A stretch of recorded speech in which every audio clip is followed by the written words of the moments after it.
pimpin doa dulu sebelum kita mulai pelajaran pada hari ini. Baiklah, doa dimulai. Doa sudah selesai. Gimana, sehat semua hari ini? Alhamdulillah, sehat, Bu. Jaga kesehatan terus ya, karena kan sekarang lagi musim hujan terus panas lagi, jadi harus jaga kesehatan. Bila perlu kalian tuh minum vitamin ya supaya kalian tuh sehat terus. Baik, Ibu. Dari boxnya dulu ya. Bakis, Edinia, Saya, Bu. hadir ya. Agung, Hadir, Bu. Zoraya Audrey Erawan, Hadir, Bu. Ulan Sapitri, Hadir, Bu. Safira Oktaviani, Hadir, Bu. Afila Margaret Adewi. Hadir, Bu. Jadi semuanya hadir ya hari ini. Iya, Bu.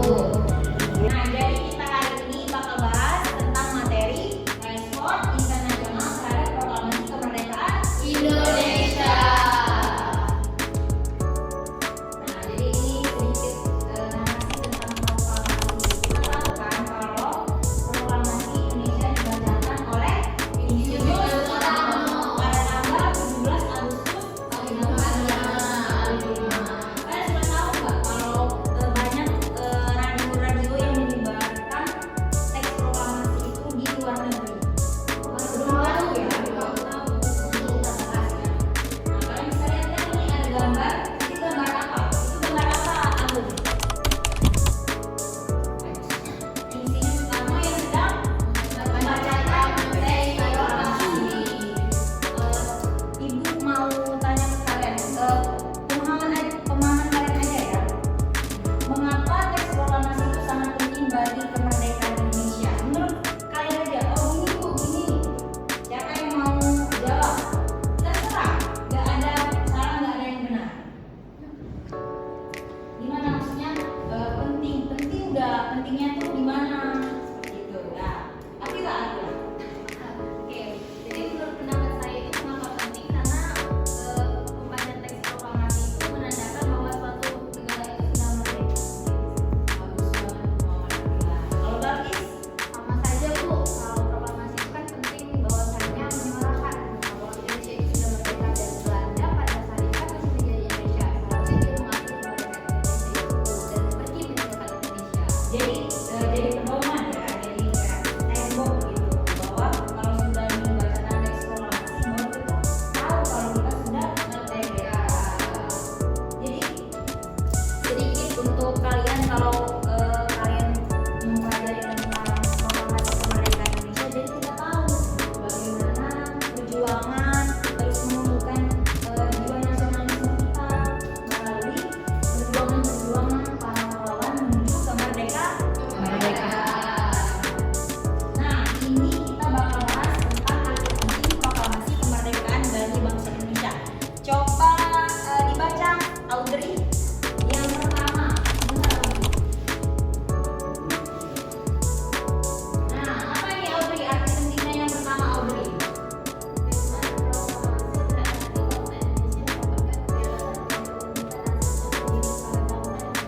Betul, kalau kita sudah tahu kapan proklamasi dilakukan, jadi kita tuh dapat kebebasan. Kita bisa mengatur negara kita masing-masing karena kan kita sudah independent state. Jadi kita tuh sudah mengakui kemerdekaan di negara kita. Yang kedua, Ulan Sapitri. Coba kamu baca. Merupakan puncak perjuangan bangsa Indonesia untuk mencapai kemerdekaannya. Nah, betul. Yang ketiga, Safira. Lahirnya Negara Kesatuan Republik Indonesia NKRI. Yang keempat, Balkis. Pergerakan kemerdekaan. Yang lima, aku. Alat untuk mencapai tujuan negara dan cita-cita bangsa Indonesia. Nah, kita harus paham bagaimana arti penting proklamasi bagi kemerdekaan Indonesia. Terus kita, nah, Ibu mau tanya lagi, kalian ada yang tahu nggak bagaimana suatu negara itu bisa dikatakan merdeka? Apa sih aspek-aspek yang harus ada di dalam suatu negara yang harus merdeka?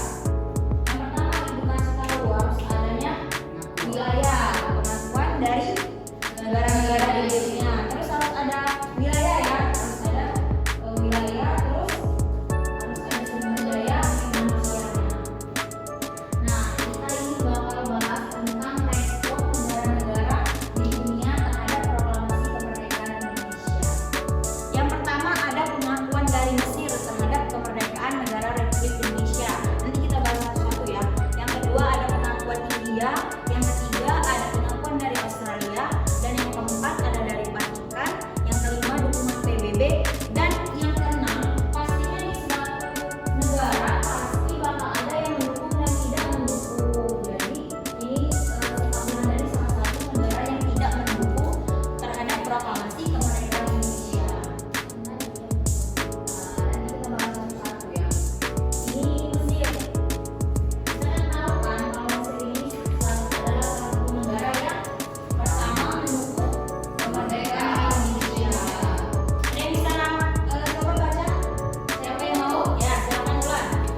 banyak, tapi ini Ibu masukkan cuma satu karena narasinya juga panjang ya.